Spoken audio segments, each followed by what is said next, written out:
Hey everyone, welcome back to my channel. This is my playthrough of Planescape Torment, and we are going to be doing some dialogue with some of my companions to start off, so let's get right to it.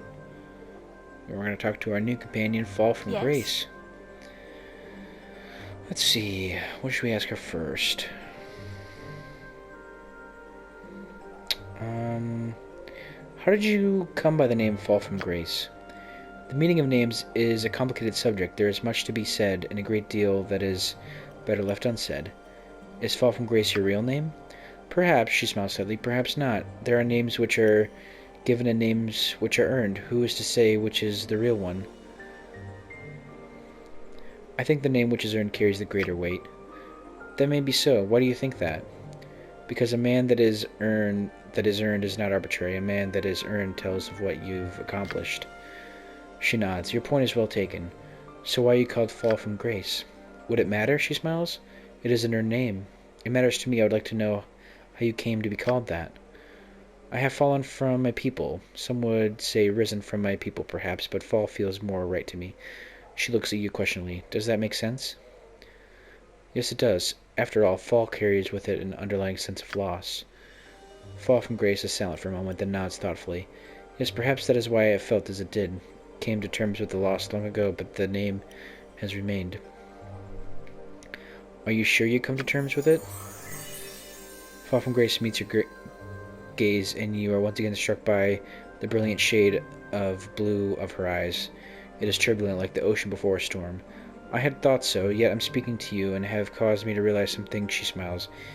You have my thanks. Well, if you want to talk about it, let me know, alright? She nods. You are most kind, I will do so. Very well then, can I ask you some other Yes. questions?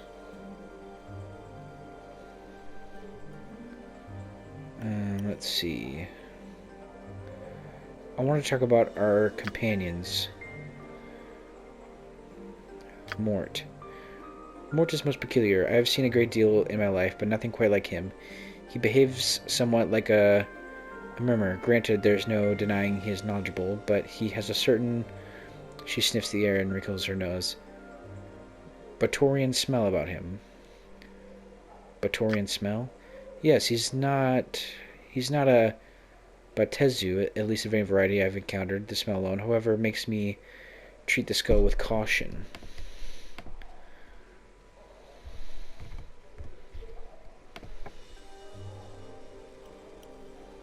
Hmm.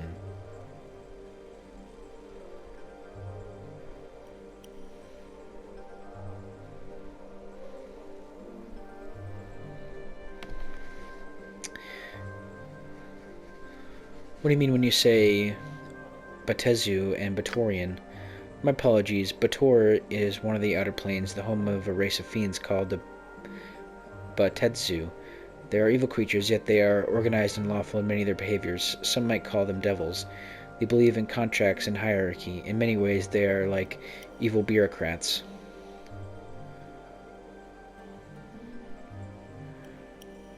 What were you saying about a Batorian smell? Yes, but he's not a Betsu, at least of any variety I've encountered. The smell alone, however, makes me treat the skull with caution. What were you saying about a Mimir before? Mimirs are encyclopedias of knowledge. The owner may ask them questions, and if they possess the knowledge, they will inform the user of what it knows. And Mort is a Mimir? I don't believe so. Mort lacks the silvery metal that Mimirs customarily have, and he seems to have an attitude of his own. Such qualities are not present in conventional Mimirs. Grace shrugs slightly. He may be one, but he's unlike any I've ever encountered. Hmm.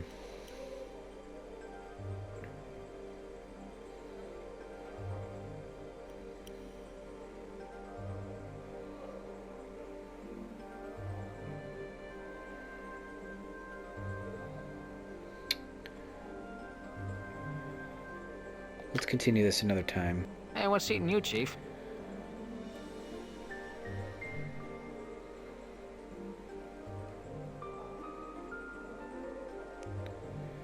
You said you're a Mimir, right, Mort?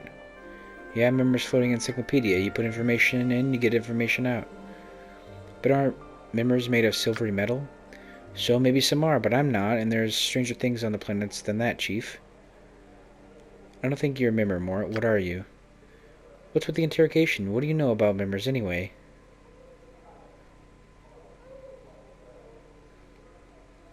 I know enough to think you're lying to me.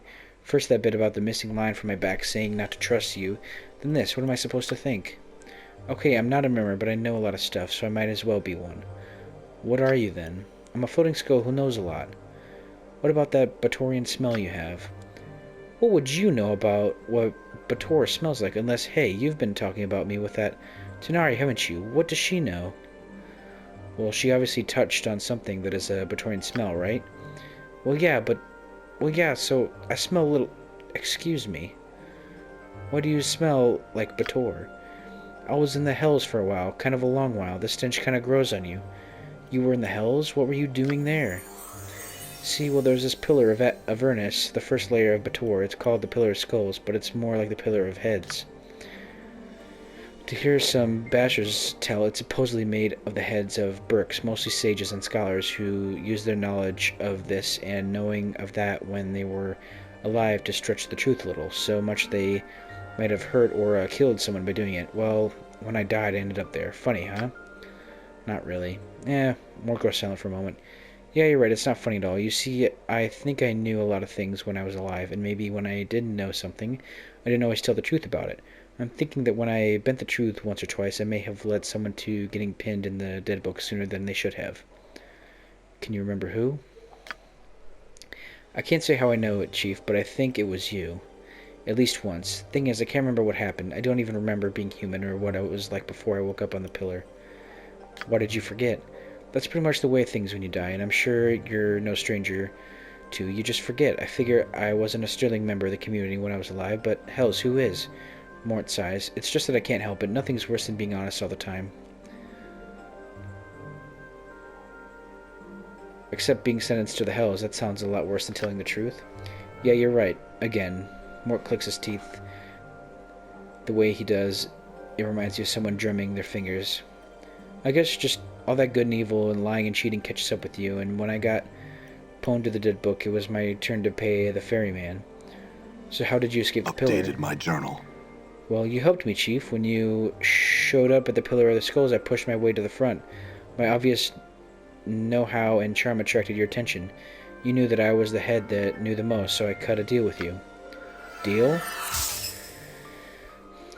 As Morte speaks, your vision seems to bleed into a fiery red, and you hear a howling, horrible, screaming tower of voices, chittering, screeching, hammering, all of them begging, screaming to be freed, and Morte's voice, faint, almost lost in the horde. He sounds desperate, frightened, and pathetically, tragically lost. You, skull, speak. The howling voices fall silent, and you watch the tiny red-lined skull, its cracked features cast in a hellish light, turn its eyes up at you. Blood and ichor has streamed across its features, and its teeth chatter as of cold. I can help you. I know what you seek. All these heads, all their knowing. Just please, I beg you, free me. Let me help you. I'll tell you anything, everything. Will you swear it, Skull? Swear you will serve me until my end days, or here you will remain? I swear, just please, free me. You watch as Morte sickeningly swallows his pride, almost a tangible thing.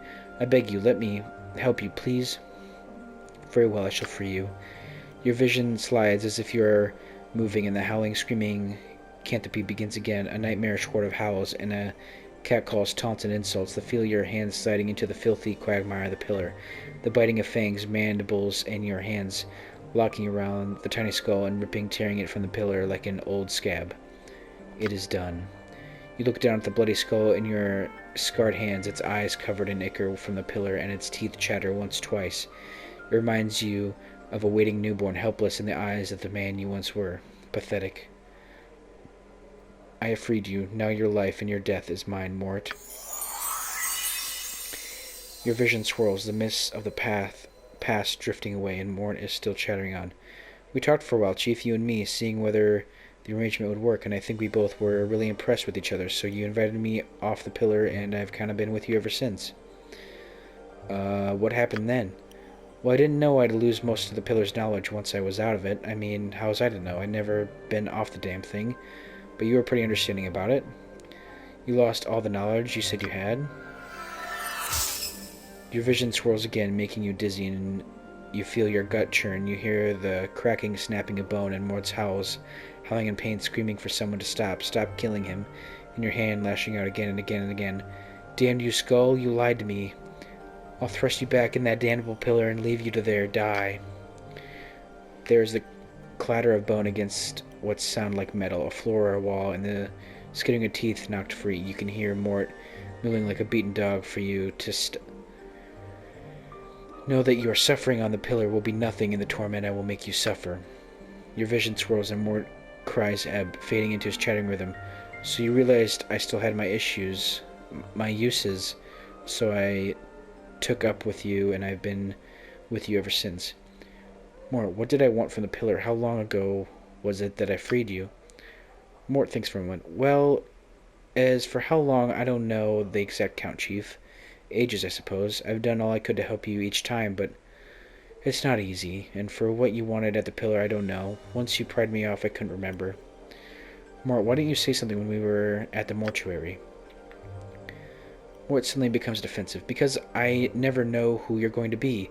Some of your incarnations have been stark, raving mad. One time you woke obsessed with the idea that I was your skull and chased me around the spire trying to shatter and devour me. Luckily, you were crushed by a passing cart in the street. Another good and lawful, you tried to thrust me back into the pillar because it's where I belonged. Mort smirks. That's why, besides no harm had ever come of you not knowing. So you've stayed with me all this time? Well, yeah, Chief, I said I would. Mort always keeps his promises. Well, most of them. There was this one chit on Aboria who... You suddenly realize that Mort's tone has changed past the joke. You realize he's trying to hide something about why he's with you. Mort, seriously, why are you still traveling with me? Chief, I said it's because I promised, alright? He looks irritated. What else could it be? I don't know, you didn't need to stick around after I freed you. Well, of course not, Chief, but I... And suddenly his tone of voice strikes a chord with you, and you know why. He's remained with you all this time. You feel guilty because you led me to my death so long ago, isn't it? And you've been suffering ever since. Oh, come on, Chief. Me feel guilty. I'm Mort. No, I think that's it. When I came to free you from the fate you deserved, you couldn't help but try and help me. And when you could have left after I freed you, you remained because you felt indebted. Mort is silent for a moment, looking at you. Maybe. You know what's funny? At first I don't know what the feeling was. It kind of slowly eats you, you know? I mean, at first I thought it was a side effect at some enchantment that bound me to you. After a couple 100 years, I realized it was more than that. Something deeper. It just felt drawn, connected to you somehow. Maybe it's all your suffering, Chief, your torment. I don't know. Maybe I felt, responsible for whatever it was I did. What if something I did brought you to this state? Thing is, I don't think me or whoever I was really ever had to see the consequences of all the lying and cheating I'd done. And when I saw you for the first time when I was trapped in the pillar, somehow I knew that you were the one I'd betrayed. Once, long ago, Mort sighs, and that's all I know. I see. Thanks for coming clean, Mort. Updated my journal. Now, don't thank me. And to your surprise, his voice seems stronger somehow, more confident. Some of the cracks and fractures in his skull have vanished, as if healed. Now, the thanks is all to you. I feel like I just had a plane moved off my shoulders, so to speak. Alright, Mort, let's move on. We got some side quests to do.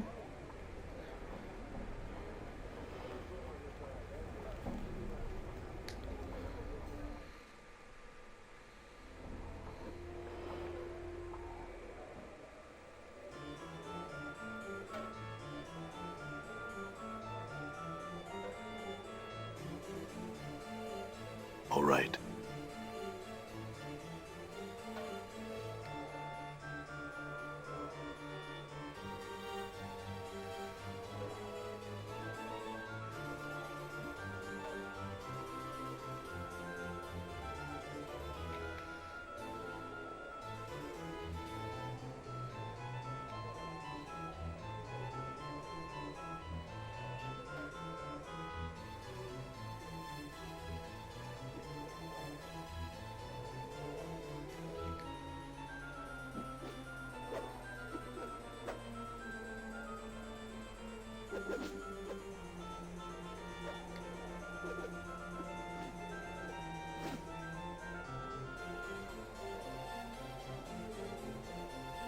Hey, there he is. This man looks like a bitter, cankerous old cogger. His mouth is twisted into a frown that becomes even more severe as he notices you coming his way. Merman my name may be, but merry I am not. Off with you, young one. No time for the likes of you. He goes into a fit of coughing from the exertion of shooing you away so finally. Wait, Delora wanted me to speak to you. Merriman's eyes you suspiciously. That's so. About what, eh? Well, she says that you're her first love, and that so long as you hold the keys to her heart, she'll never be free to love another. She told you that, eh? I'm surprised. Perhaps leaving her under Mistress Grace's tutelage did what I couldn't. Started to develop her feelings. In any case, he pats a pocket on his tunic. I won't just give you the keys to you. Wait, those are literally the keys to her heart? He nods. That they are. Dolores a construct. Didn't you know that? A creature of sorcery and clockwork mechanics she is, and one of my finest creations, Merriman sighs. But cold, without emotion or character, I brought her to the brothel and set her so that she could not leave, in the hopes that the constant contact with so many others would begin to develop her own personality. The keys are the tools used to set her. She wants them because she feels that they are limiting her personal growth, I now suspect. Then why don't you just return the keys to her? He scowls. Because I've become a cruel and bitter old man who sees he can get something out of you. Go on then, what do you want? I want to forget. I've lived almost 150 years now, and I've seen every sensory stone I have cared to in this grand hall. I've little time left to live, and I am too weak to go out into search of wholly new experiences, so I need to find a way to forget them all. That way I can start again in my final days. How can I help? Updated my journal. I'll need something, some item, some concoction that will allow me to forget, like a draught of the river Styx, something like that. Right, I'll return if I find something. Farewell. All right.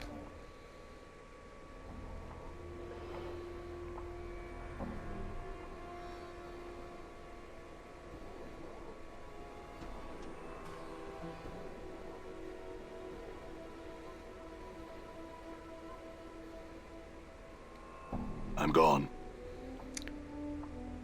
The statue looks like it is about to make some angry proclamation. The sculptor has captured the essence of a fury magnificently. The chief's tension lines around the neck and forehead alone must have taken many long months to get it correct. Fine cracks run over the entire statue, and there is a plaque etched in its base.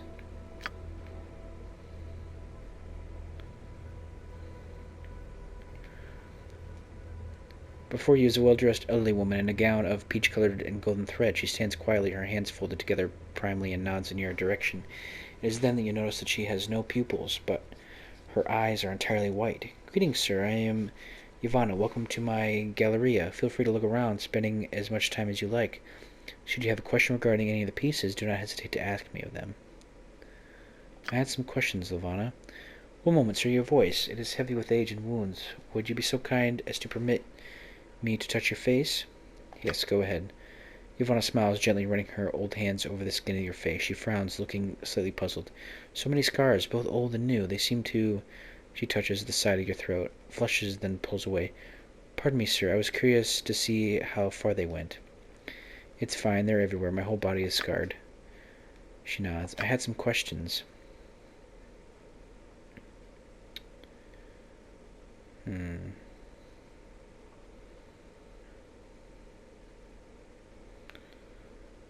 What do you know of Ravel Puzzlewell?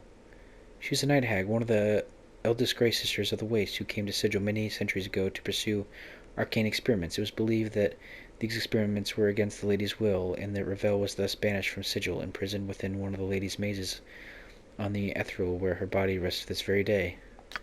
Go on. Ravel was said to have been a master of riddles and puzzles, but it was believed that one riddle, one question in particular, was said to have plagued the ancient night hag. What can change the nature of a man? Go on. She issued a challenge to any who were interested. She promised to instruct any who came to her in her craft, if they could only answer the questions of her satisfaction.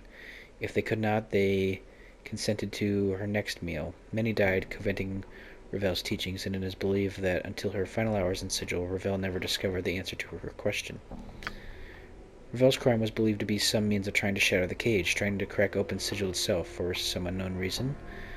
This is all I know of her. You look familiar to me. Do you know someone named Yves? That is my daughter. For a moment there is a hint of sadness in the milky whiteness of her eyes. We no longer speak to one another. Why is that? There is nothing to be said between us. She has gone off in pursuit of stories, for all reasons I am unaware of. She told me a tale that might answer that question. Ivana raises her eyebrow. Oh, tell me, would you please? I'd be most appreciated, sir. Tell her Tale Chaser's story, and of her endless quest for the tale that holds the truth she seeks. She nods slowly. I had no idea. I will see her now. I thank you, good sir, for bringing me this news of my only daughter. As she speaks, color slowly bleeds into her pale irises until her eyes are a brilliant shade of green. Your eyes, can you see now? She nods, smiling.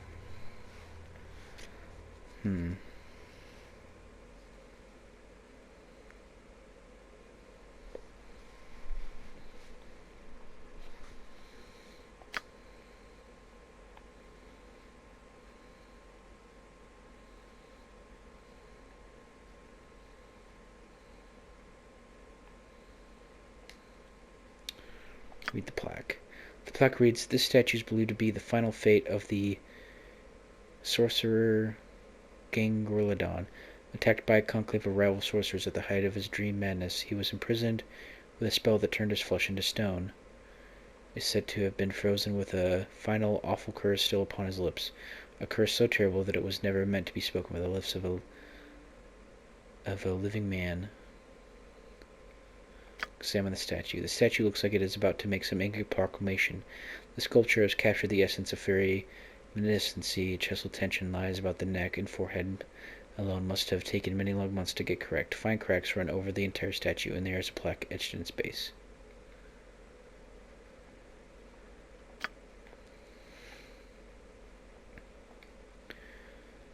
Brilliant ruby.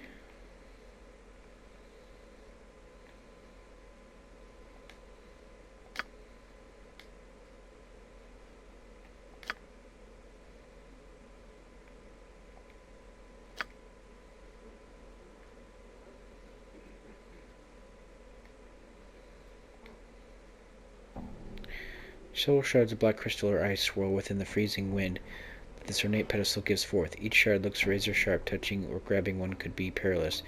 A placard on the pedestal reads, Dark Birds of Arcanus.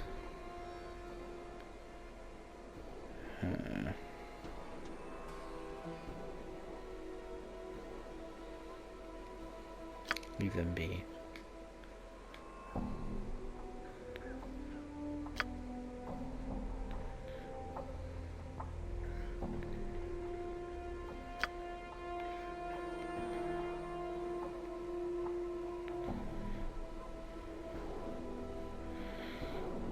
Okay. Well, I think I'm going to end this episode here, ladies and gentlemen, so next time we'll try and find the exact thing that we're looking for. Feel free to like, comment, and subscribe down below, and as always, we'll see you all in the next one.